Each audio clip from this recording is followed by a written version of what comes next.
तो अभी तक जो हमने इस चैप्टर में पढ़ा वो हमने पढ़ा कि अगर हम एक चार्ज को एक इलेक्ट्रोमैग्नेटिक फील्ड में थ्रो करेंगे, कुछ वेलोसिटी देंगे, तो उस पर एक फोर्स एक्सपीरियंस होता है। That force F is equal to Q V P and sine of theta. इसके रिलेटेड कुछ चीजें हमें और जाननी है। कुछ चीजें हम जान चुके हैं और कुछ चीजें हमें और जाननी है। कौन कौन सी चीज?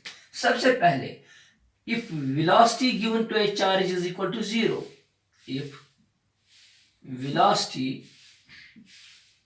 given to a charge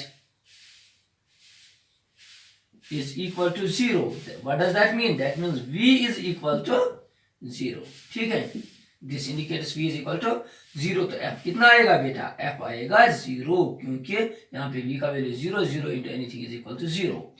That means this equation indicates that जब हम एक चार्जेड पार्टिकल को वेलोसिटी देंगे, तभी वो एक चीज बनाती है, उसको हम बोलते हैं magnetic field. Charge at rest, ऐसे भी लिख सकते हैं इसका उल्टा, charge at rest will never produce magnetic field. क्यों? क्योंकि F is equal to QVB। जब भी इसके पास वेलोसिटी होगी तभी ये मैग्नेटिक फील्ड बनाएगा, जब इसके पास वेलोसिटी नहीं होगी मैग्नेटिक फील्ड नहीं बनेगा। ये भी एक बहुत ही इंपॉर्टेंट चीज है, ठीक है। और दूसरी चीज जो इसमें आपको याद रखनी है, जो मैंने कल भी बोला, when theta is equal to 0, when theta is equal to 0, when theta is equal to 0, F is again equal to QVB sine of 0, and we know that sine of 0 is equal to 0. Sine of 0 किसके बराबर होता है? 0. Therefore F is equal to 0. इसका मतलब क्या हुआ? इसका मतलब ये हुआ theta is angle between V and B। मान लो ये B है, ये V है, इन दोनों के बीच में जो एंगल होता है उसी को हम बोलते हैं थीटा। अगर हमारा B अगर यहां से था, ठीक है बेटा, हमारा B कहां से था? यहां से, तो मैंने वहीं से एक चार्ज को थ्रो किया, यहां से ही मैंने एक चार्ज को थ्रो किया। अगर मैंने चार्ज को यहीं से थ्रो किया तो इन दोनों के बीच में कितना एंगल आया? 0 डिग्री। तब भी बेटा कोई भी इस पे मैग्नेटिक फोर्स लगने वाला नहीं है। और एक चीज, इफ, तीसरा वाला case most important, if theta between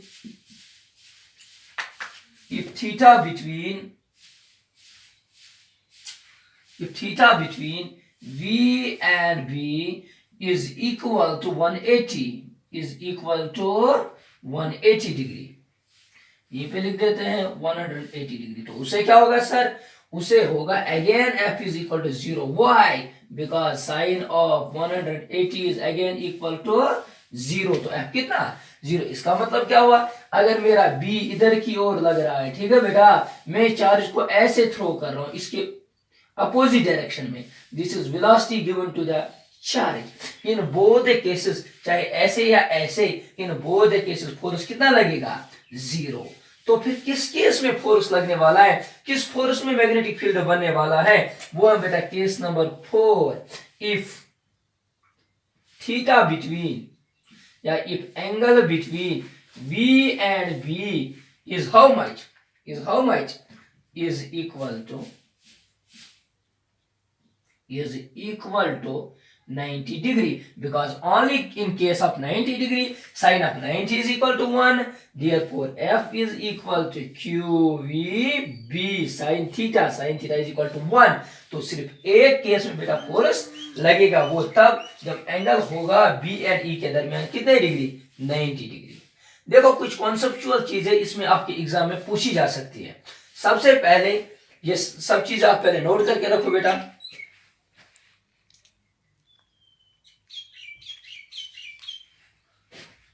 अब आगे देखो,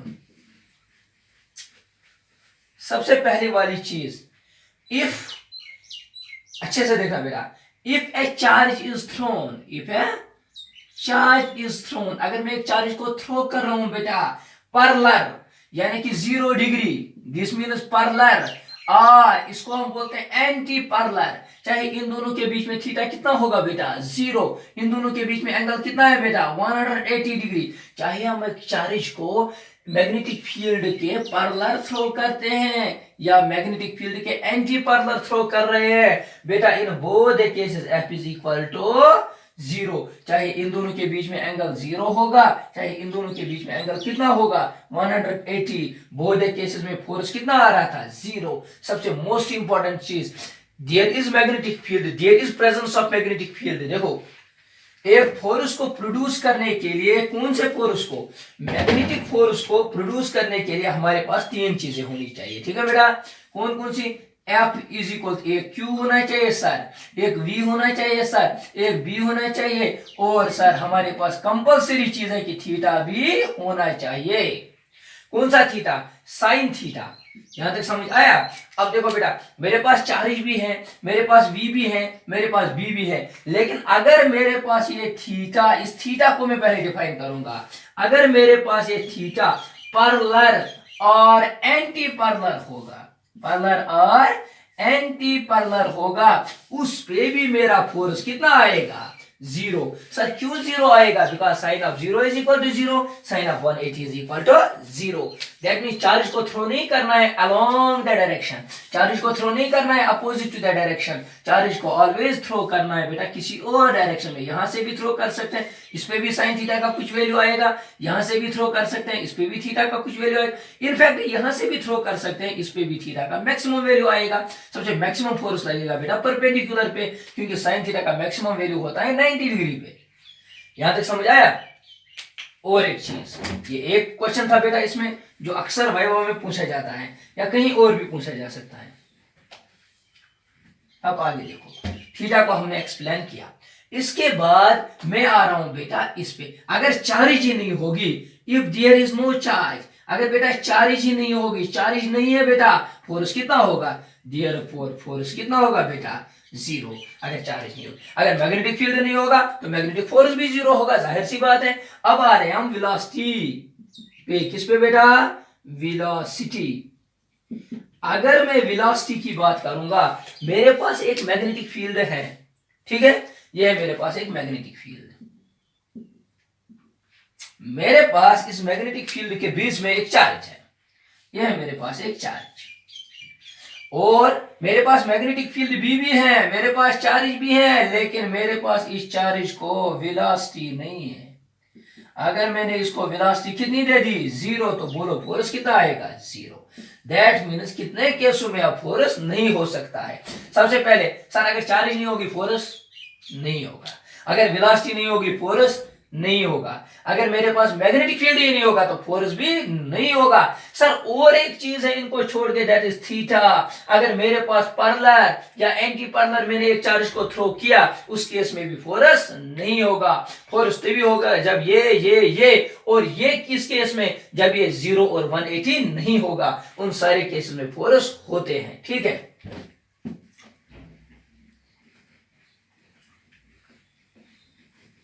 अब इसके बाद आता है बेटा डेफिनेशन ऑफ 1 टेस्ला। तो सबसे पहले equation F is equal to sir QVB sine of theta. ठीक है, अब देखो B is equal to F divided by QV sine of theta. इसमें जब मेरे पास, मैं लिख सकता हूं B is equal to F, B is equal to F when charge is equal to 1 coulomb, velocity is equal to 1 meter per second, and sin theta का value भी कितना होना चाहिए 1। तो मैं ऐसे कह सकता हूँ sin theta का वैल्यू कब 1 हो सकता है, जब थीटा का वैल्यू कितना हो सकता है, sin theta is equal to 1 when theta is equal to 90 degree. यहां तक समझ आया। तो मैं लिख सकता हूँ magnetic field is said to be 1 tesla, या magnetic field strength is said to be 1 Tesla when force acting on a charge of 1 coulomb which is moving with a velocity of 1 meter per second is equal to 1 Newton.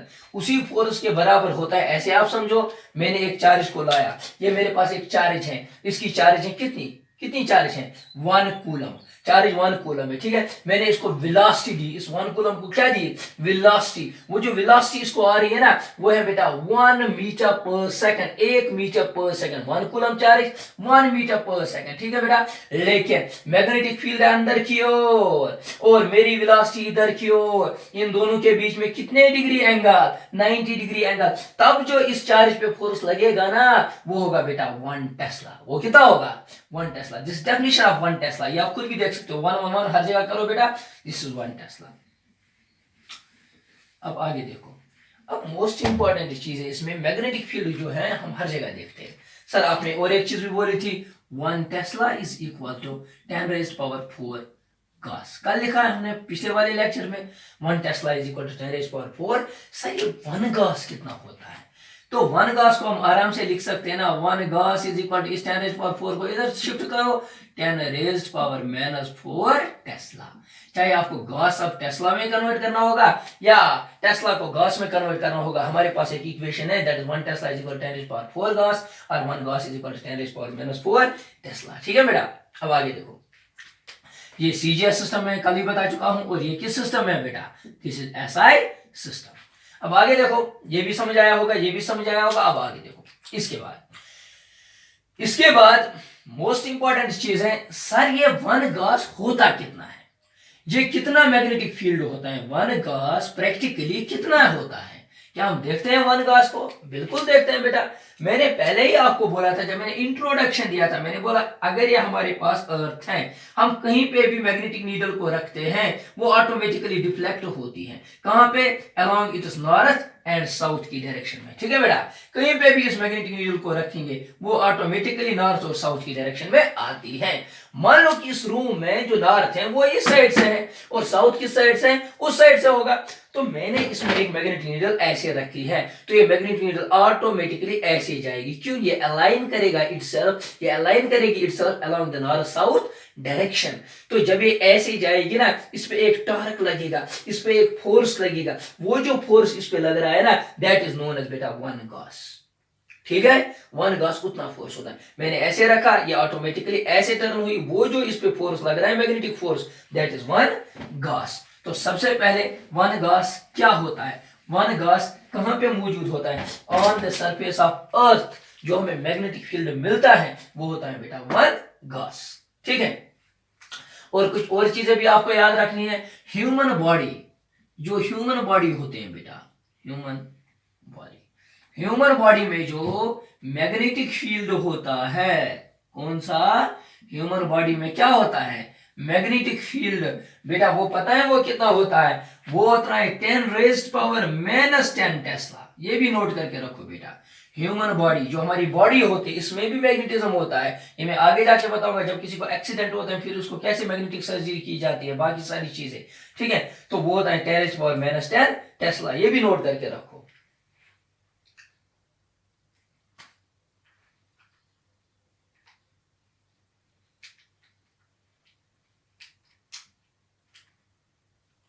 सबसे strong जो magnetic field होता है ना वो neutral star पे होता है, ठीक है बेटा। वहां पे कितना होता है, वहां पे 10⁻⁸ टेस्ला होता है, सबसे जो स्टार होता है न्यूट्रल स्टार, वहां पे सबसे ज्यादा स्ट्रांग होता है 10⁸, और सबसे कम होता है इंटरस्टिशियल साइट्स पे, दो प्लैनेट्स और दो स्टार्स के बीच में एक स्पेस पाई जाती है जिसको बोलते हैं इंटरस्टिशियल साइट, वहां पे सबसे कम होता है बेटा। सर कितना होता है, 10⁻⁻12 टेस्ला होता है वहां पे, यहाँ पे कितना होता है 10⁻⁻12 टेस्ला। ये भी नोट कर सकते हो, ये भी नोट कर सकते हो, ये भी नोट कर सकते हो। अब जो हमें आगे पढ़ना है वो है the main difference between electric field as well as magnetic field, ठीक है। इलेक्ट्रिक फील्ड और मैग्नेटिक फील्ड, एक साइड से आप नोट करो बेटा,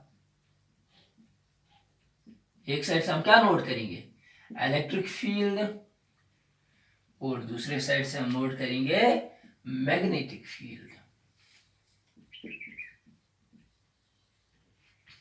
इलेक्ट्रिक फील्ड, मैग्नेटिक फील्ड। आगे देखो, सबसे पहले चाहे इलेक्ट्रिक फील्ड को लिखना होगा चाहे मैग्नेटिक फील्ड को लिखना होगा, चाहे इनकी डिफरेंस, सबसे पहले हम इक्वेशन की ओर ध्यान देंगे। मैं लिख सकता हूं electric field E is equal to F into Q naught. Similarly magnetic field की ओर आओ बेटा, मैग्नेटिक फील्ड की ओर अभी पढ़ चुके हैं बेटा, अभी पढ़ चुके हो, या ऐसे लिखो, ऐसे लिखो या ऐसे लिखो, F is equal to E into Q naught, ऐसे भी लिख सकते हो। यहां पे आओ, F is equal to Q V B. ठीक है, सबसे पहली जो डिफरेंस इसमें या इसमें है, इलेक्ट्रिक फील्ड चाहे इसमें वेलोसिटी हो या ना हो, फिर भी इलेक्ट्रिक फील्ड होगा। Electric field is independent of the velocity, ये हम पहली डिफरेंस लिख सकते हैं बेटा, या ऐसे भी लिख सकते हो, electric field do not depend upon velocity और स्पीड भी लिख सकते हो। ठीक है बेटा, do not depends upon velocity. इस पे जब वेलोसिटी नहीं होगी तो नहीं होगा, हम लिख सकते हो, हम लिख सकते हैं magnetic field depends upon what, depends upon velocity, पहली बात। दूसरी बात, F की डायरेक्शन कहां होगी, जहां पे E की डायरेक्शन होगी, मैं कह सकता हूं बेटा it acts along the direction of, it acts along the direction of electric field intensity। जरा ये कहा होगी, ये बेटा along नहीं होगी, ये परपेंडिकुलर होगी, V क्रॉस B, पहले ही पढ़ चुके हैं। The direction of magnetic field is, ऐसे लिखो, the direction of B is perpendicular to both V and B। Direction of force यहाँ पे लिखो बेटा, F is perpendicular to both V and B, कोई शक बेटा। और एक मोस्ट इंपॉर्टेंट चीज है, मान लो ये मेरे पास एक पॉजिटिव प्लेट है, क्या है, ये मेरे पास एक नेगेटिव प्लेट है, मैंने यहाँ पे एक पॉजिटिव चार्ज को रखा, जब मैंने इसको छोड़ा ना, अगर मैं इसको छोड़ रहा हूँ ये सीधे नीचे जाएगी, क्यों, क्योंकि पॉजिटिव को क्या करेगा, रिपल, और नेगेटिव क्या करेगा, अट्रैक्ट, तो ये नीचे क्यों हो जाएगा। दैट मीन्स जब भी एक चार्ज को इलेक्ट्रिक फील्ड में हम रखेंगे, उस पे लगता है बेटा फोर्स, या उसमें आ जाता है एक्सेलरेशन। ये भी एक बहुत बड़ी प्रॉपर्टी है। Whenever a charge is kept or put it inside an electric field, it gets accelerated। ठीक है बेटा, इसमें क्या आता है, accelerated। सिमिलरली अगर हम यहाँ पे है ना, ये एक मैग्नेटिक फील्ड है, मैग्नेटिक फील्ड मैंने चार्ज को यहां से वेलोसिटी दी परपेंडिकुलर, ठीक है, क्योंकि मुझे पता है पैरेलल या एंटी पैरेलल नहीं होनी चाहिए। फिर जब इसमें जो वेलोसिटी आती है ना, वो ऐसे नहीं बेटा, वो ऐसे चली जाती है। दैट मींस ये इसको एक्सेलरेट नहीं करता है, ये सिर्फ इसकी डायरेक्शन चेंज करता है। क्या करता है, डायरेक्शन चेंज। ये भी एक बहुत ही इंपॉर्टेंट चीज है। Magnetic field only changes the direction of a body, note करके रखो बेटा, magnetic field only changes the direction of a charge, but electric field accelerates the charge, it produces force inside the charge। ये force develop नहीं करते हैं, ये सिर्फ इसकी डायरेक्शन चेंज करेगी, और ये क्या करेगी, ये इसमें एक्सेलरेशन लाएगी। ठीक है, और एक चीज बेटा, electric field does not depends upon velocity, does not depends upon velocity. इसको लिखो यहाँ पे, मोस्ट इंपॉर्टेंट चीज, does not depends upon velocity। तो ये किस पे डिपेंड करती है, वेलोसिटी पे। ये बहुत सारी डिफरेंसेस थे between electric field and magnetic field, ये आप नोट करो।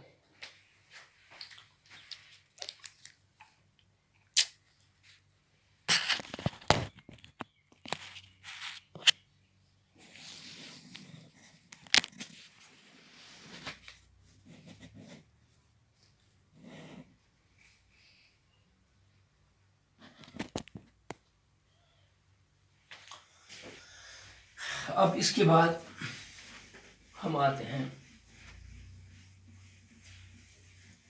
लॉरियंटस फोर्स पे।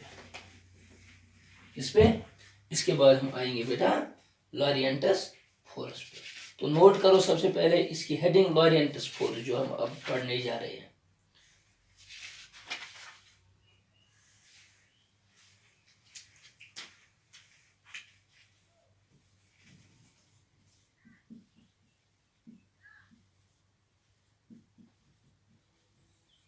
लॉरिएंटस फोर्स बहुत ही आसान है और बहुत ही इंपॉर्टेंट भी है। लॉरेंट ने क्या कहा? लॉरेंट ने कहा अगर एक मैग्नेटिक फील्ड में हम चार्ज को थ्रो करेंगे, ये हम पहले ही अगर हम एक इलेक्ट्रिक फील्ड में एक चार्ज को थ्रो करेंगे, इलेक्ट्रिक फील्ड में क्या करेंगे?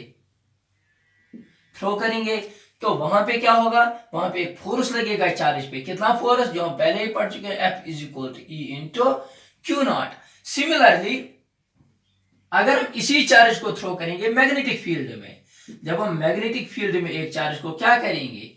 थ्रो करेंगे बेटा, तो उस पे भी लगेगा एक फोर्स, बट वो force E into Q naught नहीं होगा, वो होगा Q V B sine of theta. अब लॉरेंट का कहना क्या था?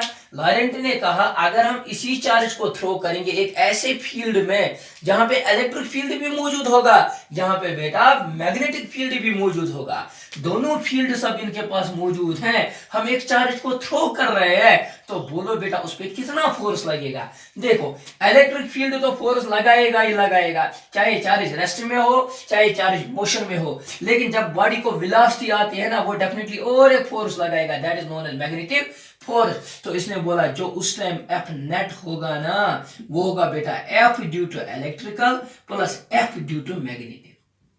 क्यों? क्योंकि अब वहां पे इलेक्ट्रिक फील्ड भी मौजूद है, वहां पे मैग्नेटिक फील्ड भी मौजूद है, हम एक चार्ज को ला रहे हैं, उसको वेलोसिटी दे रहे हैं, दैट मींस दोनों फोर्स लगेंगे। ठीक है, तो वो किसके बराबर होगा फिर? F net. एफ नेट होगा बेटा बराबर एफ ई की जगह मैं लिख सकता हूं ई इंटू क्यू नॉट, और प्लस इसकी जगह लिख सकता हूं Q into V B sine of theta, या Q into V cross B भी लिख सकते हैं, Q into V cross B लिख सकते हैं। इस क्यू नॉट को बेटा कॉमन निकालो, F net is equal to ऐसे भी लिख सकते हो, क्यू नॉट को कॉमन निकाल के अंदर क्या बचा? E plus V cross B. This equation is known as Lorentz force. अगर लॉरिएंटस फोर्स की डेफिनेशन लिखनी होगी तो क्या लिखेंगे?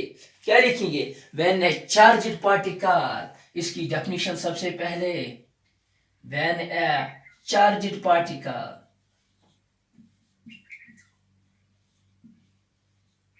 having charge, चार्ज कितनी चार्ज होगी? Q not. ठीक है बेटा, is when A charged particle having charge Q not moving in, यहां पे लिख सकते हैं बेटा, moving in A uniform electric field as well as magnetic field, it will experience a force, ये अलग से है बेटा, it will experience a force that is this one। फिर यहां से ये लिखेंगे, ये लिखेंगे और ये लिखेंगे, this is known as Lorentz force, और लॉरिएंटस फोर्स को हम ऐसे लिखेंगे। यहां तक समझ आया? तो ये नोट करके रखो।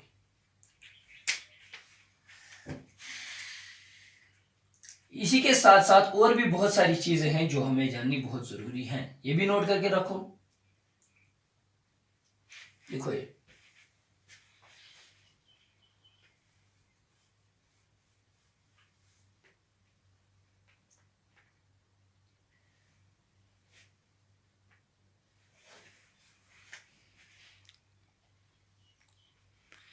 अब देखो बेटा, लॉरिएंटस फोर्स भी खत्म, वो सारी चीजें भी समझ आई होगी। अब हम आगे पढ़ेंगे, that is known as force acting on a conductor when it is kept, force on a conductor या force on a current carrying conductor when placed या kept in a magnetic field, in a magnetic field। जब हम एक conductor को magnetic field में रखते हैं, उस पर कितना फोर्स लगेगा। अब हम वो देखेंगे, ठीक है बेटा, बहुत ही आसान है। Late us consider a conductor having n number of charges. ये कंडक्टर है बेटा, इसमें million and billions of free electrons होते हैं। When drift velocity is provided, जब हम इसको बेटा vd देते हैं तो इसमें एक चीज आती है that is known as current. क्या आ जाती है बेटा? करंट आती है। That means direction of the current is opposite to that of the applied drift velocity, पहले ही जान चुके हैं। जो वो करंट आती है ना, देखो वो करंट कब आई? जब इसमें फोर्स लगी तो इसके सामने एक मैग्नेटिक नीडल हमने रखी, उसको डिफ्लेक्शन हुई, दैट मींस इसने मैग्नेटिक फील्ड भी प्रोड्यूस किया। कितना सा? We know that F is equal to, बहुत आसान डेरिवेशन है, F is equal to Q V B. कोई शक बेटा? या Q V B sine theta. अगर मैं ऐसे लिखूंगा ना, let us consider the length of this conductor. जो ये कंडक्टर है ना बेटा, मैं यहां से यहां तक की बात कर रहा हूं, यहां से यहां तक, इसकी लेंथ कितनी है? L। इसमें जो चार्ज फ्लो हो रहा है वो कितना? Q। उसको हमने वेलोसिटी कितनी दी? V। और जो यहाँ पे अंदर की ओर मैग्नेटिक फील्ड बना हुआ है ना, वो कितना है? That is B। अब आगे देखो बेटा, जब ये चार्ज यहाँ से निकल के चलते चलते चलते चलते यहाँ तक पहुंची, जब मैं उतने टाइम अपनी घड़ी में देख रहा हूं ना, तो टाइम कितना लगा? टाइम कितना लगा? T। ठीक है, यहाँ से चार्ज निकली चलते चलते चलते चलते जब तक वो यहाँ तक पहुंची तो टाइम कितना लगा? T। वेलोसिटी कितनी? V। चार्ज का वैल्यू कितना? B। और magnetic V Q and magnetic field B। अब आगे देखो, मैं लिख सकता हूँ F is equal to Q, अच्छे से देखना, divided by T। Q divided by T into V। लेकिन सर इंटू B, लेकिन आपने ये गड़बड़ कर दी। सर गड़बड़ कहाँ पे है? अगर आपने यहाँ पे डिवाइडेड बाई T किया तो डेफिनेटली यहाँ पे मल्टीप्लाई भी T करो, ताकि T कैंसिल हो जाएगा, फिर से Q V B हमारी पहली इक्वेशन रहेगी। मैंने यहाँ पे क्या किया? Multiplying and dividing right hand side. ये राइट हैंड साइड है बेटा, right hand side by T, ऐसे भी लिख सकते हैं। तो यहां पे क्या आया? F is equal to Q by T। Charge per unit time is equal to I। Charge per unit time क्या है बेटा? I। V into T, velocity into time is known as displacement. अच्छे से देखना, velocity is equal to displacement by time and displacement is equal to velocity into time। इस charge की velocity कितनी है सर? V। और टाइम जो है ना यहां से यहां तक, वो तो है ना T, लेकिन इसका जो डिस्प्लेसमेंट है ना, डिस्प्लेसमेंट यहां से यहां तक कितना? L। ये चली कितनी बेटा? L। तो मैं लिख सकता हूं L, सॉरी यहाँ पे L लिखेंगे। तो आगे देखो, यहाँ पे मैं लिख सकता हूँ V इंटू टी की जगह क्या लिखेंगे? V इंटू टी की जगह हम लिखते हैं बेटा L। क्या लिखेंगे? L is length of the conductor. और यहाँ पे क्या लिखेंगे? B। This is equation for a conductor carrying current. जिस भी कंडक्टर में बेटा करंट जाएगा वो अपने आसपास एक मैग्नेटिक फील्ड बनाएगा। उस मैग्नेटिक फील्ड का वैल्यू कितना होगा? F is equal to ILB। तो ये उसका वैल्यू होता है। ऐसे भी लिख सकते हैं बेटा, F is equal to, I is a scalar, current क्या है? Scalar, this becomes L cross B। ठीक है बेटा, ऐसे भी लिख सकते हो। ये फिर से वही इक्वेशन आई जैसे वहां पे थी, वहां पे चार्ज, यहाँ पे करंट, वहां पे वेलोसिटी, यहाँ पे लेंथ, वहां पे मैग्नेटिक फील्ड है, यहाँ पे भी मैग्नेटिक फील्ड। क्लियर? जो ये फोर्स है ना, फोर्स, इसकी डायरेक्शन क्या होगी? इसकी डायरेक्शन होगी, the direction of force is, फिर से वही चीज है, the direction of force is perpendicular to both L and B। L और B जो है ना, जो फोर्स की डायरेक्शन होगी वो इन दोनों को क्या होगी? परपेंडिकुलर। तो ऐसे भी लिख सकते हैं F is equal to ILB। अब आगे देखो, F is equal to ILB किसके केस में? कंडक्टर के केस में। इसकी direction perpendicular, that means Fleming is left hand, Fleming is left hand finger rule तो देगा। अब मैं लिख सकता हूँ F is equal to I into L cross B IR। F is equal to I, LB तो है ही, और क्या आएगा? Sine of theta. फिर से लिख सकते हैं if theta is equal to 0, क्या लिख सकते हैं? वही चीज है जो वहां पे लिखी थी, if theta is equal to 0, और अब सीधे लिखेंगे 180 degree, then F is equal to 0. That means अगर हमारे पास एक करंट कैरिंग कंडक्टर है लेकिन यहां से मैग्नेटिक फील्ड है, अच्छे से देखना, this is direction of magnetic field, यहां से मैग्नेटिक फील्ड की डायरेक्शन है, मैंने वहीं से रखा करंट कैरिंग कंडक्टर को भी, इनके बीच में कितना एंगल है 0 डिग्री, तो इस पे बिल्कुल भी मैग्नेटिक फोर्स नहीं लगेगा। बात समझ में आ रही है बेटा? अब देखो ये मेरे पास मैग्नेटिक फील्ड है, मैंने अगर ऐसे एंटी पर्दर भी रख दिया फिर भी इस पे कोई फोर्स लगने वाला नहीं है। बात समझ में आ रही है? अब ये मेरे पास मैग्नेटिक फील्ड है और ये मेरे पास करंट कैरिंग कंडक्टर, इस पे फोर्स लगेगा कहां पे सर? इधर नहीं सर, इधर नो सर, इन दोनों के परपेंडिकुलर, दैट मींस ये ऐसे जाएगा, ऐसे यहां से जाएगा, ऐसे परपेंडिकुलर। ये हो गया बेटा एफ बी आई, यहां पे देखो एफ बी आई, बी किधर? इधर, ठीक है बेटा, और आई किधर? इधर, तो जो इस पे फोर्स लगेगा ये नीचे की ओर जाएगा, ऐसे जाएगा, ऐसे ही कंडक्टर जाएगा, ठीक है। यहां पे जो हमने पढ़ा अभी force due to conductor, current carrying conductor, अगर मैं आप ऐसे बताऊंगा ये मेरे पास एक मैग्नेटिक फील्ड है, ठीक है बेटा, ये मेरे पास एक मैग्नेटिक फील्ड है। सर ये आप क्या बता रहे हो? ये हमें पढ़ना है बेटा आगे जाके, जब हम पढ़ेंगे जनरेटर, जब हम पढ़ेंगे मोटर, तो उसमें हमें ये काम में आएगा। इस मैग्नेटिक फील्ड के अंदर मान लो मैंने एक लूप रखी, क्या रखी? इस मैग्नेटिक फील्ड के अंदर क्या है? एक लूप है,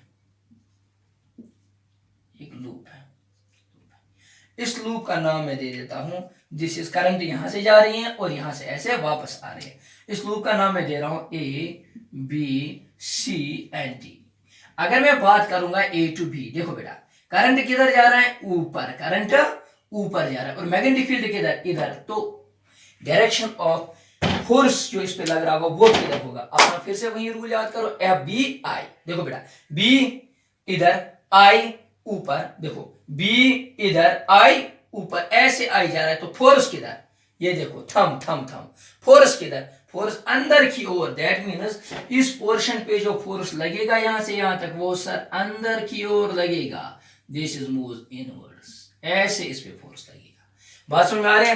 अब हम जा रहा हूं सी और डी की ओर, सी और डी की ओर देखो एफ बी आई, बी तो फिर से वैसे ही है लेकिन अब आई नीचे की ओर, ये देखो आई नीचे की ओर, बी इधर, तो फोर्स बाहर की ओर लगेगा, ऐसे ये बाहर की ओर जाएगा, दैट मीन्स इस वाले पोर्शन पे जो फोर्स लग रहा है दैट इज आउटवर्ड्स, ऐसे लगेगा।